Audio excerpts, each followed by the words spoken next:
Hi friends, welcome to Nidra Dhruv channel. நம்ம இப்போ மிளகாய் மண்டி தான் எப்படி பண்ணுறதுன்னு பார்க்க போகிறோங்க. இது சாதத்தோட இட்லி தோசையோட பழைய சாதத்தோடலாம் சேர்த்து வச்சு சாப்பிட்டா அவ்வளோ சூப்பராக இருக்குங்க. கண்டிப்பாக ட்ரை பண்ணி பாருங்கள். இது போல் ஈஸியான ரெசிபிஸ் பார்க்கணுன்னா நம்ம சேனலை சப்ஸ்கிரைப் பண்ணி வச்சுக்கோங்க. இப்போ மிளகாய் மண்டி பண்ணுறதுக்கு 10 பச்சை மிளகாய் எடுத்து வச்சுக்கலாங்க. இதை இப்போ கீரி எடுத்துக்கணும். சென்டரில் மட்டும் இந்த மாதிரி கொஞ்சமாக கீரி எடுத்துக்கலாங்க. ஃபுல்லும் கீரி எடுக்க வேண்டாம். இந்த மாதிரி எல்லா மிளகாவையும் சென்டரில் மட்டும் கொஞ்சமாக கீரி எடுத்துக்கலாங்க.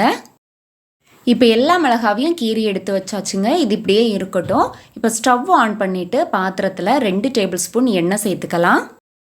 எண்ணெய் சூடானதும் இதோட 1/4 டீஸ்பூன் வெந்தயம் சேர்த்துக்கலாங்க. கூடவே 1/2 டீஸ்பூன் கடுகும் சேர்த்து நல்லா பொரிய விட்டுக்கலாம். இது நல்லா பொரிஞ்சதும் இதோட ஒரு கொத்து கருவேப்பிலையும் சேர்த்து பொரிய விட்டுக்கலாங்க.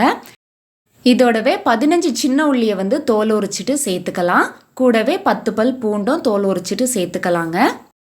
இப்போ இந்த உள்ளி பூண்டு ரெண்டையுமே வதக்கி எடுத்துக்கணுங்க. உள்ளி கண்ணாடி பதம் வரணும், அந்த அளவுக்கு வதக்கி எடுத்துக்கலாம். உள்ளியும் பூண்டும் இந்த அளவு வதங்கி வந்ததும் நம்ம கீறி வச்சிருக்கிற மிளகாவை இதோட சேர்த்துடலாங்க. மிளகாவை சேர்த்ததும் மறுபடியும் இதை வதக்கி எடுத்துக்கலாங்க. ரொம்ப நேரம்லாம் வதக்க வேண்டாம், 2 நிமிஷத்துக்கு மட்டும் வதக்கி எடுத்துக்கலாம். இப்போ மிளகாவை 2 நிமிஷத்துக்கு வதக்கி விட்டாச்சுங்க. இப்போ நம்ம இதோட அரிசி கழுவுன தண்ணி சேர்த்துக்கணும். அரிசி கழுவுற தண்ணியை எடுக்க வேண்டாங்க. 2வதாக தண்ணி சேர்த்து அதை கழுவிட்டு 1/2 கப் அளவுக்கு தண்ணி எடுத்துக்கோங்க. அந்த தண்ணியை இப்போ இதோட சேர்த்துடலாம். இப்போ இந்த தண்ணியை சேர்த்ததும் இது எல்லாமே சேர்ந்து கொதி வரட்டோங்க. இது கொதி வந்ததும் இதோட 1/4 டீஸ்பூன் மஞ்சள் தூள் சேர்த்துக்கலாம். மஞ்சள் தூள் சேர்த்து மிக்ஸ் பண்ணி விட்டதும் மறுபடியும் 1 நிமிஷத்துக்கு இதை கொதிக்க விட்டுடலாங்க. இப்போ தண்ணி நல்லா 1 நிமிஷத்துக்கு கொதி வந்துடுச்சுங்க. இப்போ இதோட பெரிய நெல்லிக்காய் அளவுக்கு புளியை கரைச்சி எடுத்து வச்சுருக்கேன். அதை இதோட சேர்த்துடலாம். புளி தண்ணியை சேர்த்ததும் இதை நல்லா மிக்ஸ் பண்ணி விட்டுட்டு இதை கொதிக்க விட்டுடலாங்க. இது நல்லா கொதி வரட்டும். இப்போ இது நல்லா கொதி வர ஆரம்பிச்சிடுச்சுங்க. இதோட 1/4 டீஸ்பூன் பெருங்காயத்தூள் சேர்த்துக்கலாம். சேர்த்துட்டு இதை ஒரு வாட்டி நல்லா மிக்ஸ் பண்ணி விட்டுடலாங்க.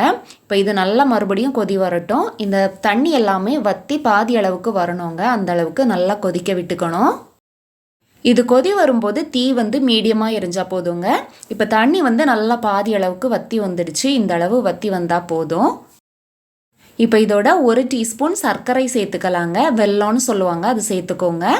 இதோடவே தேவையான அளவு உப்பும் சேர்த்துக்கலாங்க. இந்த சர்க்கரை உப்பெல்லாம் சேர்த்ததும் 1 நிமிஷத்துக்கு மட்டும் கொதிக்க விட்டால் போதும். ரொம்ப நேரம்லாம் கொதிக்க விட வேண்டாம்.